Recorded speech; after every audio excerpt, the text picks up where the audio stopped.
Bueno, muchas gracias. Dios les bendiga.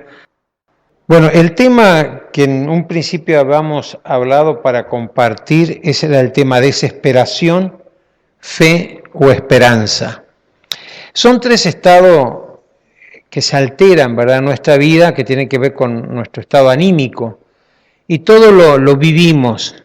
Y nadie puede negar la desesperación, por ejemplo, porque está negando la realidad. O sea, hay un 50% de la desesperación que lo aceptamos como normalidad, como situación que nos ayuda a crecer, a madurar, y otro 50% que va más allá de lo normal, que eso tenemos que rechazarlo. Por ejemplo, la desesperación, si podemos decir, es cuando se pierde la brújula, la esperanza. Cuando alguien pierde el norte, cuando alguien pierde su proyecto de vida, entra entonces en un estado anímico de una suma preocupación. El problema no es la preocupación, el problema es que esa falta de seguridad lo desorienta a la persona. Y una persona desesperada, vean bien que toma decisiones a veces equivocadas, o usa palabras que agrede al otro, o se transforma la convivencia, porque ¿sabe lo que es comenzar un día con una persona que sea negativa, que reproche, que no tenga esperanza? Llega a una altura del día que te cansa, y ese cansancio hace que las relaciones no funcionen correctamente. Cuando nosotros perdemos la esperanza, hay algo en lo cual nosotros no tenemos control. Por ejemplo, que es una actitud que no es compleja ni problemática, la verborragia, la persona que habla y habla y habla, habla. ¿No se ha convivido con alguien que usted le dice, no me da 5 minutos para poner un anuncio, ¿verdad? Porque habla y habla y habla y habla. Ahora, no es ninguna problemática, pero ¿cuál es el asunto? Esa persona no tiene control. Y, pero nació así, habla así. Sí, es verdad, pero vamos a analizar un poquito. ¿Por qué nació así? ¿Por qué es esa la actitud? Hay una situación dentro de ella que no ha resuelto todavía. Y la manifiesta, la expresa en esa verborragia. Es lo mismo que el retraído. ¿Y qué te pasa? ¿Y estás mudo? ¿O estás muda? ¿Qué te sucede? Casi nunca las mujeres son mudas, ¿no? Pero ahora el asunto es, ¿pero qué te pasa? Entonces es el otro extremo. No tiene ese control. Vas a saber lo que ocurre dentro de su ser. Lo malo es cuando esa desesperación o esa desesperanza te domina. Tu lenguaje es negativo. La representación que veíamos era la tragedia de que pudiera ocurrir algo. Pero vieron que el vocabulario estaba cargado de palabras negativas, de desesperación, de preocupación, de un estado un poco psicótico ya, ¿no? Fuera de lo normal, no tenía control. Ahora, ¿qué pasa? La persona no puede acostumbrarse a vivir así. Ahí es cuando tenemos que hacer un paro. Hay otras situaciones que también muestra desesperanza, es la continua violencia que hay en el ambiente doméstico, ¿verdad? Que hoy se habla tanto de violencia doméstica, ¿verdad? ¿Por qué se genera la violencia doméstica? No es porque voló una mosca, no es porque nos acostumbramos a vivir así. Hay algo dentro del corazón que le falta a la persona. Hay algo en lo más profundo de su ser que no combina, no cierra, no armoniza esa vida. Y entonces saca hacia afuera lo que tiene adentro. Es lo mismo que el reproche. Es lo mismo que el señalar continuamente, ¿verdad? Un error, un defecto. Que esto se da, no sé por qué motivo, no lo tengo claro, en las parejas. La pareja se acostumbra a vivir con reproche, la pareja se acostumbra a vivir con planteamientos antiguos no resueltos. Y esto genera en la persona un desgaste. Que luego de esa violencia doméstica puede llevarse a la violencia psicológica, la violencia física, el malestar, y esto es trágico. Ahora, lo que yo he visto, o que lo he visto a menudo hoy día, es que dentro de la iglesia, no es que porque estemos dentro de la iglesia no nos ocurre eso, no. Dentro de la iglesia está apareciendo con mucha frecuencia gente que ha perdido su esperanza o su convicción en Dios. No solucionamos los problemas todo por lo espiritual. La desesperación puede venir por otras situaciones. Pero hay situaciones que nosotros dentro de la iglesia las hemos aceptado y nos hemos acostumbrado a vivir, y la Biblia, la palabra de Dios, ni siquiera nos da la capacidad de levantarnos contra esa situación porque nos aplasta, nos derrumba. Por ejemplo, es muy común hoy ver los trastornos obsesivo-compulsivo. Y el trastorno es una alteración, ¿verdad? Y es una persona que perdió su convicción, su orientación, su brújula. No es que perdió la salvación, no es que perdió la eternidad, no es que es una persona enferma, no. Hoy, por ejemplo, en la mañana estuve trabajando con una señora que no sé dónde, la sangre le produce un trastorno, ¿no? Y se junta en la semana pasada que ella compra en una mueblería un mueble de estos chinos que vienen a la casa a armar, el empleado de la mueblería viene a armarle y ella, obsesiva con la sangre, cuando el muchacho estaba desarmando y cortando la cinta y todo eso, se corta el dedo. ¿Y qué pasa? Mancha su placar con sangre. Y ahí se armó el hecatombe. Lo paró y le dijo, no sigan más, por favor, retírese, llame a la empresa, y lo devolvió al placar. Ahora, ¿cuál es el otro asunto que desencadenó la semana pasada? El hijo sale a la calle, van caminando desde el interior, ¿verdad? Y delante de ella observa que parecía una mancha de sangre. El hijo pisa eso. Le alteró su vida, de tal manera que terminó en una internación y ahí en una derivación, y bueno, el famoso trastorno obsesivo compulsivo, y se resistía a la medicación. Bueno, ahí se me dio, y hoy hablábamos, y yo digo, no juzgamos, pero ¿qué pasó con la fe? Y ante esto no me sirve la fe, me dice ella. ¡Qué error! No es que nosotros estemos o querramos defender la Biblia, es que vieron que esa desesperanza, esa seguridad, esa confianza en Cristo, la perdemos porque nos acostumbramos a vivir de un modo que no es el correcto. Y así encontrás con cantidad de gente que ha perdido esa oportunidad, se acostumbra a vivir. Otra situación que tenemos que observar es qué cantidad de gente depresiva hay. Y yo entiendo que es facilísimo. Extender la mano así y no es pecado, nadie te condena, no es perjudicial. Extender la mano y tomar un psicofármaco. Ay, no, yo gracias a Dios y al alprazolam duermo toda la noche. Está bien. No, claro, nosotros nos reímos porque podemos dormir, pero alguien que no puede, bueno, está bárbaro, es lo que tiene al alcance, lo que da allí la situación.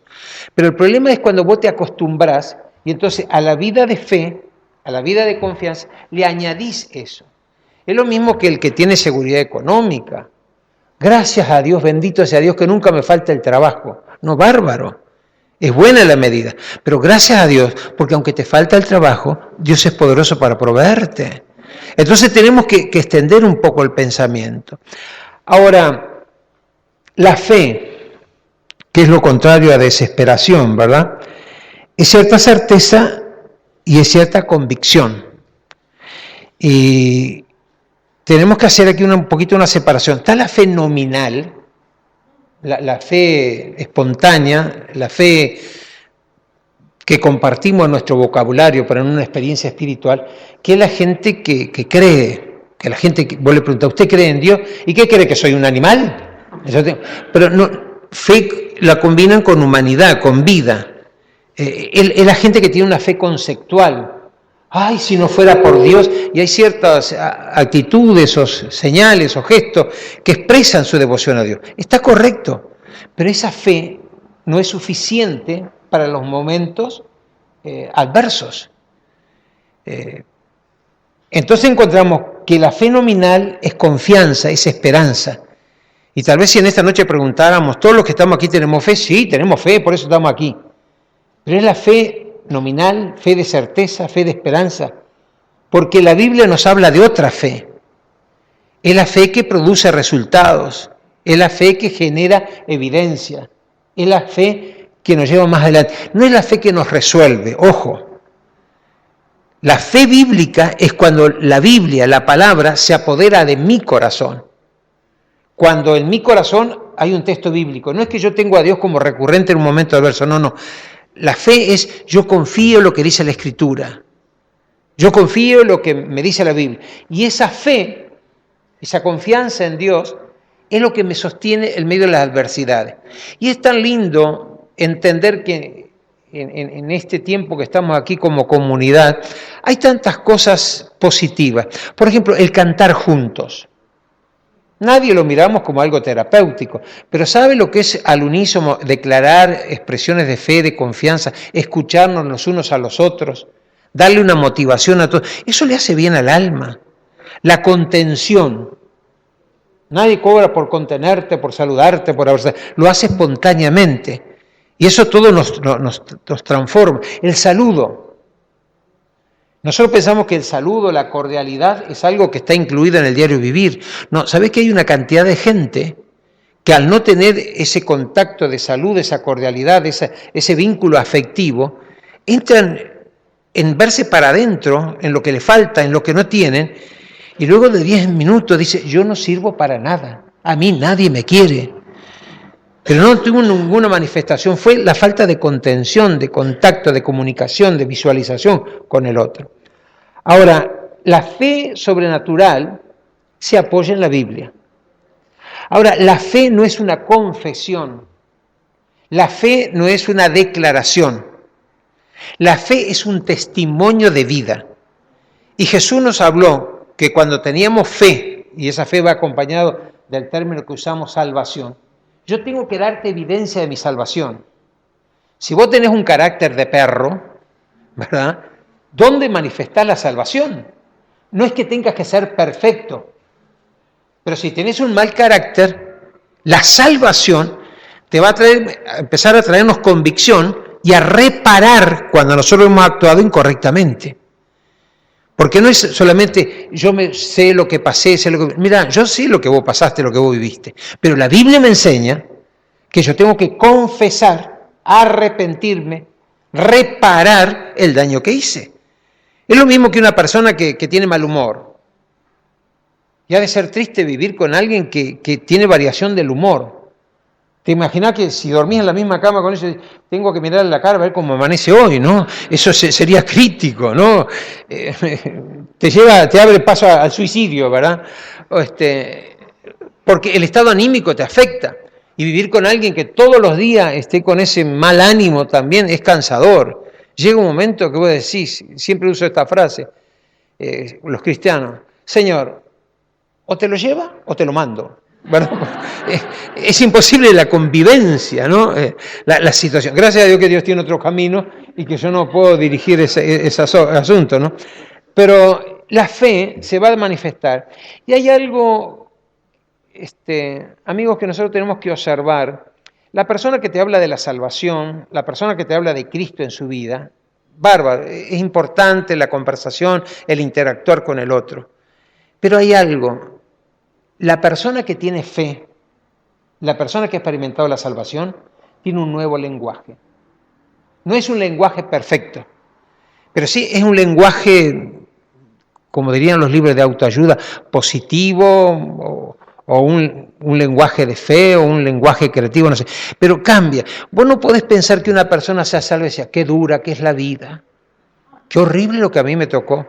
Ni al peor de los enemigos yo le deseo, ¿verdad? Porque solo yo sé. Ahí te estás victimizando. Y la victimización no salva a nadie.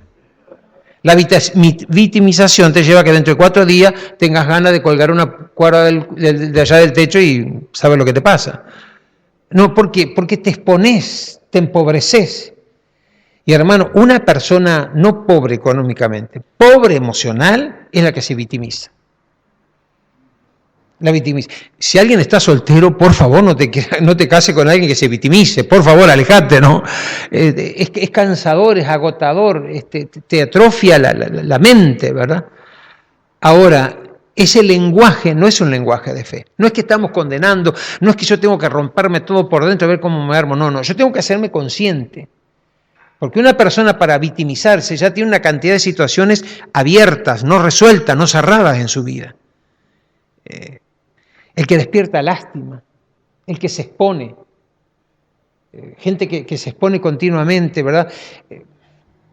El adicto es una persona que se expone. Si alguna vez vos querés escribir un libro sobre manipulación y victimización, encontrate con un adicto. Agarrate con un adicto y empezar a manejar. El adicto, hermano, tiene un potencial de manipulación que es asombroso. Y victimización, mira, si esto eran actores, me parece que se convierte en un adicto, lo ponéis en escena, ¿no? En serio, ¿cómo se victimiza? ¿Cómo quiere que se llame la atención? ¿Cómo magnifica? ¿Cómo estrioniza? ¿Cómo actúa continuamente? ¿Por qué? Porque es la única manera de apoderarse de cosas. Eso es lo lindo, que cuando alguien tiene una experiencia personal con Jesucristo en las adicciones, una de las cosas que llama más la atención y que a veces se pone en el testimonio público de la iglesia es el cambio de vida. Realmente el adicto, vos a los 10, 14 días, 15, después de pasar todo ese síndrome de abstinencia, vos ves un cambio en su vida, en su vocabulario, en su postura, en su higiene, en su manera de pensar. Es como que algo mágico ocurrió. Y lo que nosotros podemos decir, si vos lo mirás de afuera, es que han recuperado la fe, pero la fe bíblica, y tienen una devoción directa con la palabra. Ha habido experiencias, yo no trabajo ahora más con adicciones, pero ha habido experiencias tan lindas, hermanos, con gente que salió de la adicción.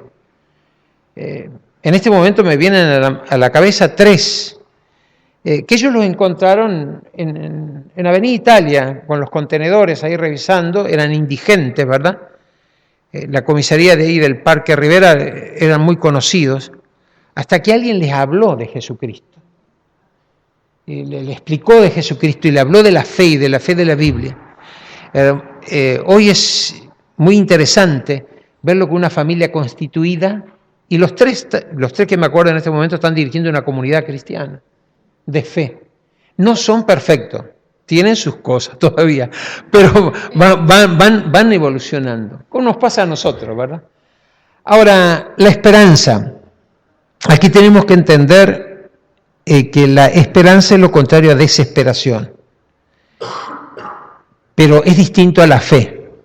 Hay gente que, como hablamos de la fe nominal, de la fe racional, de la fe de pensamiento, también la gente lo confunde con esperanza. La esperanza tiene que ver con el pensamiento. Y hoy ustedes van a encontrar muchos libros de autoayuda. Y si querés hacer plata, escribí libros de autoayuda. En serio, algo que sea de buena calidad de autoayuda lo vendés como pan caliente. En serio, se vende autoayuda.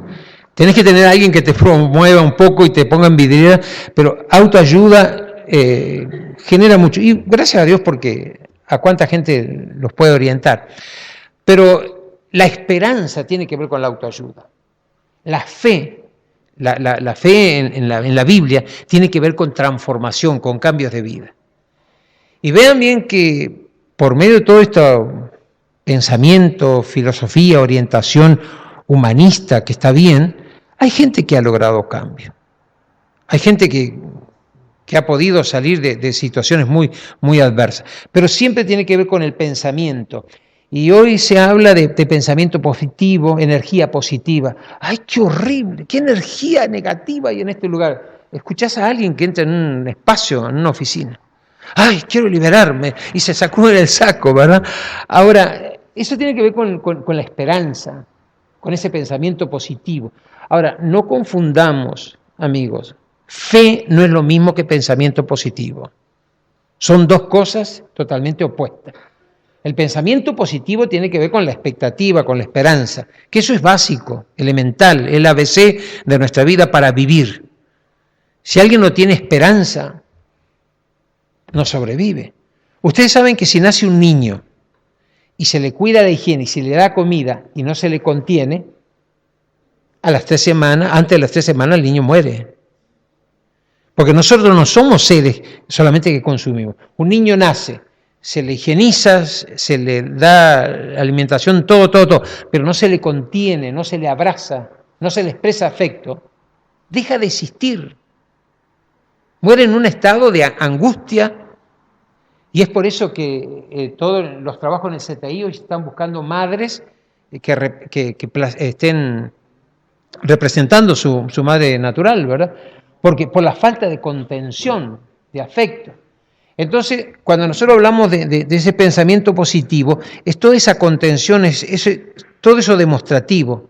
Pero hay algo más superior a la esperanza, a ese pensamiento positivo, que es la fe en una forma sobrenatural que la palabra, la lectura bíblica, genera en mi corazón. Hay algo en el mundo espiritual, invisible, en la confianza en Dios, que se genera dentro de mi corazón. Tal vez ustedes habrán leído a algunos cuantos autores, pero hay uno de conductismo, Jung, o Jung, no sé cómo se pronuncia, que él está hablando, si bien habla del no Dios, pero de la confianza en un ser superior, en un ser eterno, él habla que esa confianza va a estar dirigida normalmente cuando nosotros tenemos nuestros conflictos, nuestra aceptación de uno mismo, cuando nosotros tenemos resuelto la aceptación de uno mismo. Si una persona no se puede aceptar a sí misma, si una persona se rechaza a sí misma, la imagen de Dios se deteriora. ¿Por qué? Él toma esta expresión, porque nosotros somos criaturas de Dios, somos el reflejo de Dios. Y si hemos sido creados por Dios, la premisa, lo primero que tenemos que aceptar es aceptarnos a nosotros mismos. Y vean bien que hoy todo el sistema, o todo el pensamiento moderno, es contrario a aceptarse a sí mismo. En nuestro vasto o pequeño territorio, hoy la vida se ha prolongado por la asistencia, ¿verdad? Todo farmacológica, clínica, cirugía, todo ahora se prolonga, pero no la calidad de vida. Hoy la gente vive más, pero vive mal, ¿no? Se aguanta, pasan más años. ¿Y qué es lo que ha pasado?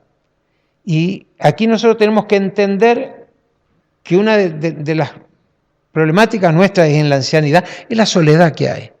La gente se deposita en cierto lugar, no estoy condenando ni culpando a nadie, la gente se hace depósito en lugares que los cuiden.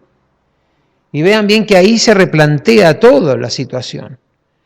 Entonces, cuando nosotros, según este señor Ian, cuando nos podemos aceptar a nosotros mismos, podemos tener una imagen real, verdadera de nuestro Dios, productivo. Y ustedes encuentran, por ejemplo, que en la Edad Media, que se fue muy al extremo, la espiritualización, había gente que quería salir del círculo diario de vivir, y entonces frente a algún mar, algún lago, colocaban grandes pirámides de espalda a esa vivencia diaria del mundo, porque querían alejarse del mundo. Y eso eran los famosos que ustedes habrán escuchado en la historia, los santos de los pilares. Y hacían pilares tan altos, tan altos, tan altos. Pero ¿qué pasó?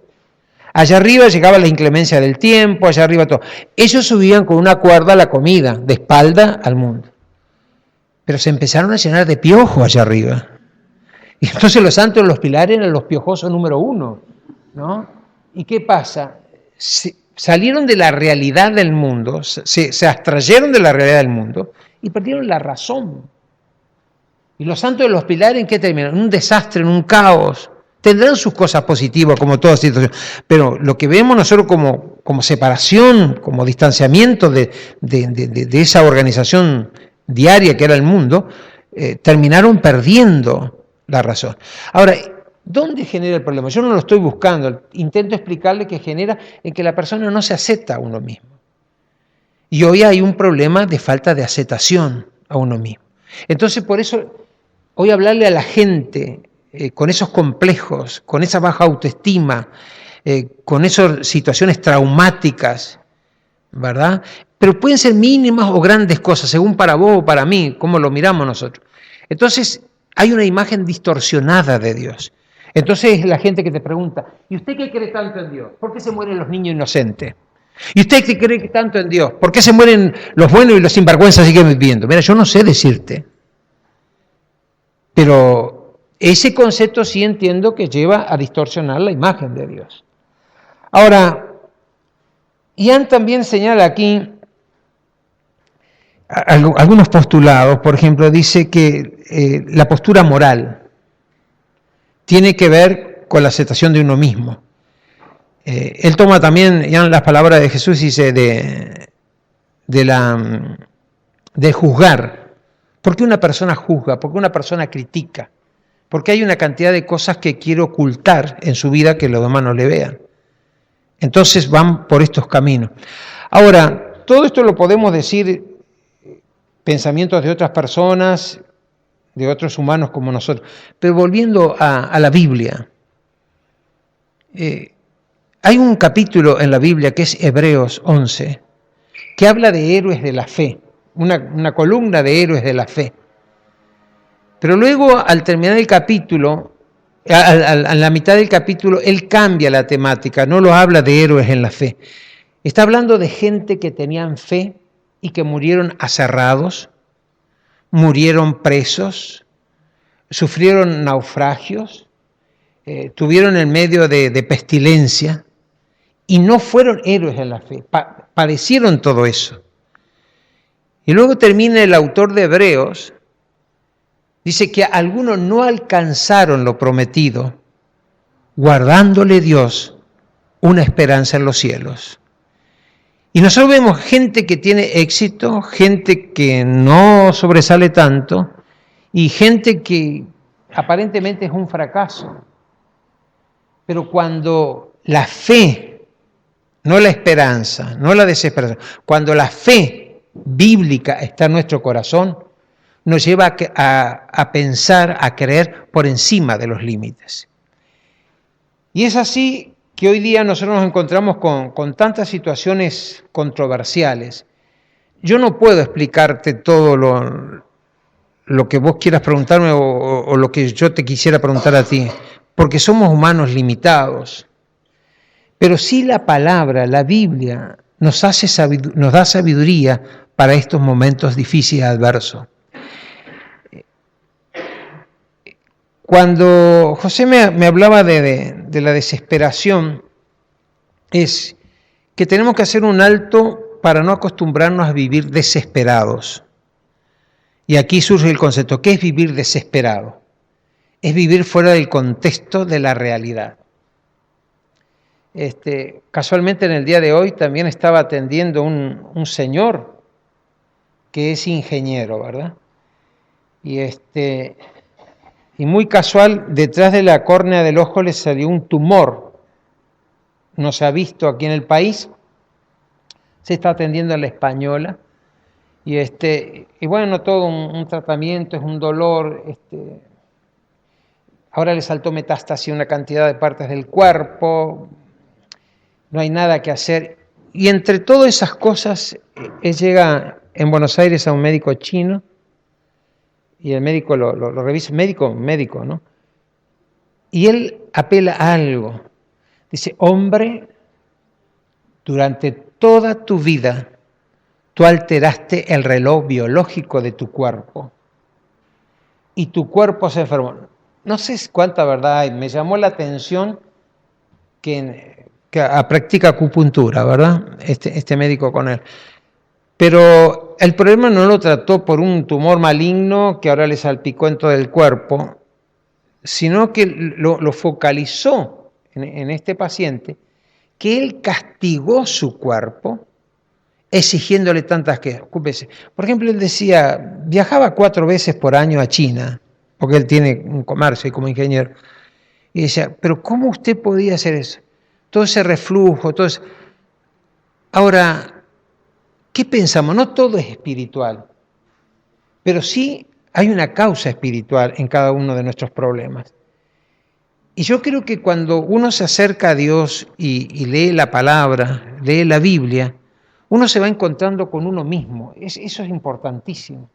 No solamente yo encuentro a Dios y Dios allá y Dios acá, no. Yo me encuentro conmigo mismo. Y yo me empiezo a conocer a mí mismo. Hermanos, amigos, compañeros, no sé, si no nos conocemos a nosotros mismos, ¿quién nos va a conocer? Si no valoramos lo que somos como criatura de Dios, ¿qué va a suceder con nosotros? Y aquí hay algunas cosas importantes, hermanos, que tenemos que desechar en nuestra vida. No podemos llevar la culpa.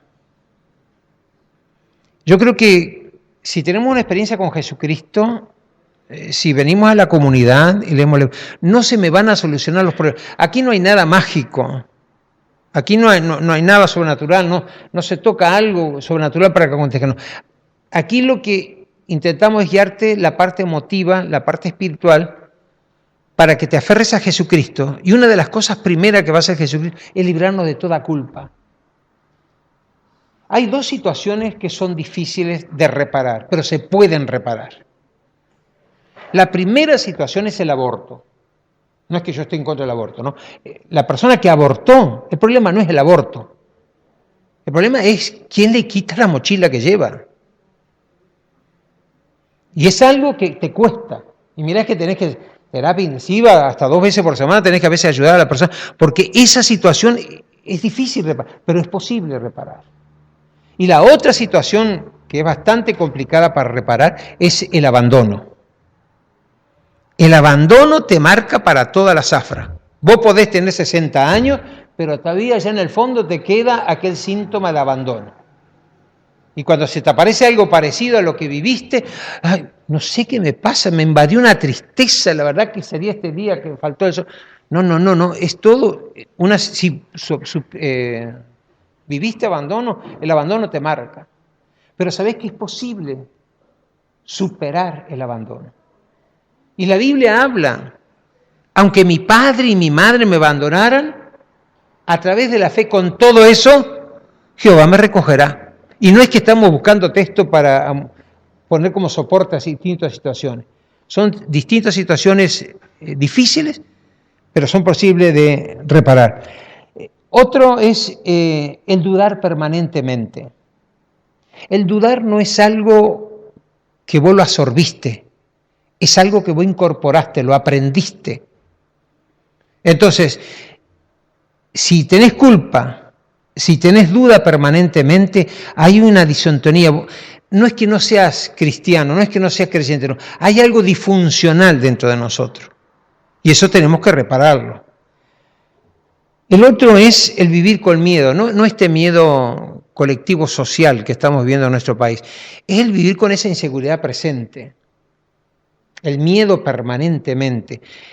Son síntomas bastante reiterativos y bastante asimilados por algunos de nosotros, como es la culpa, la duda, el miedo, la apatía, que eso es muy en nosotros. Nosotros no usamos la palabra tanto apático, sino la indiferencia. Lo maté con la indiferencia. La maté con la indiferencia. Es esa actitud despectiva hacia el prójimo.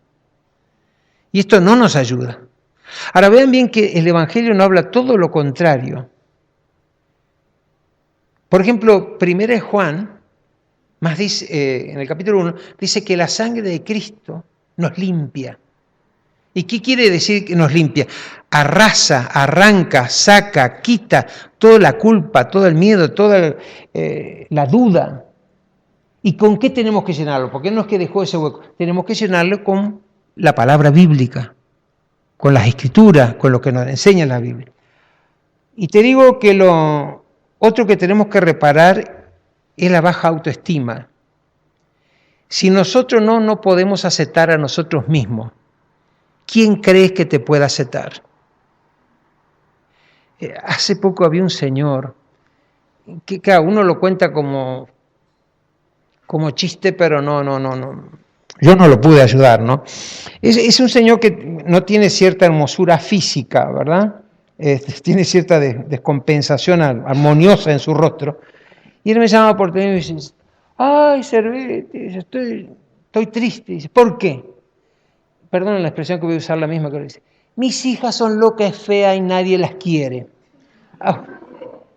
Cuando Él me dice así, yo hace años que no lo veo, vean bien, si el padre no puede aceptar a las hijas y las declara, y Él mismo no las acepta, las rechaza, ¿te imaginas, pobre gurisa, el embrollo que tendrán en su cabeza?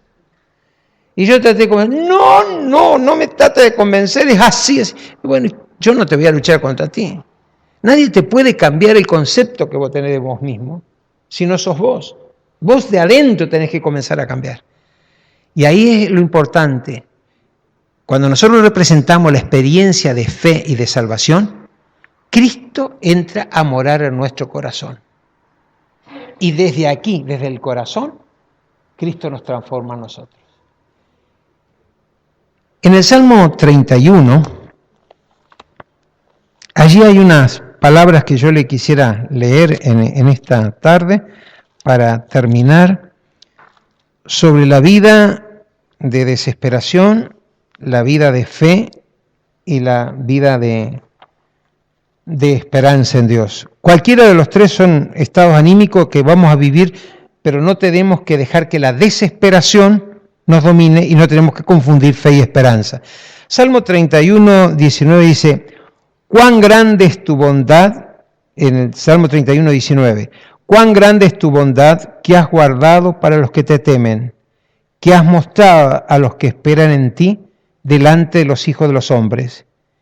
En lo secreto de tu presencia los esconderás de la conspiración del hombre, los pondrás en un tabernáculo a cubierta de contención de lengua.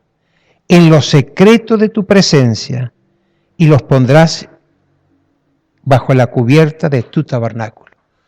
Que Dios, en la persona de Jesucristo y en la autoridad de la palabra, nos guarde y nos bendiga a cada uno de nosotros.